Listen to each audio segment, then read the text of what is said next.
ধরুন আপনি সারা জীবনে 1 কোটি টাকা ইনকাম করবেন। কয় কোটি? 1 কোটি টাকা ইনকাম করবেন, এটা নির্ধারিত, আল্লাহ তাআলা ফিক্স করে ফেলেছেন, এটা আল্লাহর সিদ্ধান্ত। কিন্তু এই 1 কোটি হালাল পন্থায় আপনি উপার্জন করবেন না হারাম পন্থায়, এটা আপনার সিদ্ধান্ত। So now the decision is yours. যদি আপনি পরিশ্রমী হন, যদি আপনি সৎ পথ অবলম্বন করেন, তাহলে ওই 1 কোটি আসবে আপনার কাছে, কিন্তু হালাল পন্থায়। আর যদি আপনি হালাল হারাম মিক্স করেন, টেবিলের উপর দিয়েও নেন, নিচ দিয়েও নেন, আসবে কিন্তু 1 কোটি। আসবে কয় কোটি? কথা বোঝে নাই বোধহয়। টেবিলের নিচ দিয়েও যদি নেন, সারা জীবনে আপনি পাবেন কত?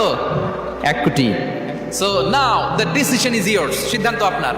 হালাল পন্থায় উপার্জন করবেন না হারাম পন্থায়? বলেন হালাল না হারাম? হারামের সাথে আমাদের কোনো সম্পর্ক? হারামকে আমরা এই কনভেনশন সেন্টার থেকে না বলে দিলাম, আওয়াজ করে বলুন নো। হারামের সাথে আমাদের কোনো সম্পর্ক? আল্লাহ তাআলার দেয়া বরাদ্দ রিজক আমরা হালাল পন্থায় উপার্জন করবো ইনশাআল্লাহ। বলেন।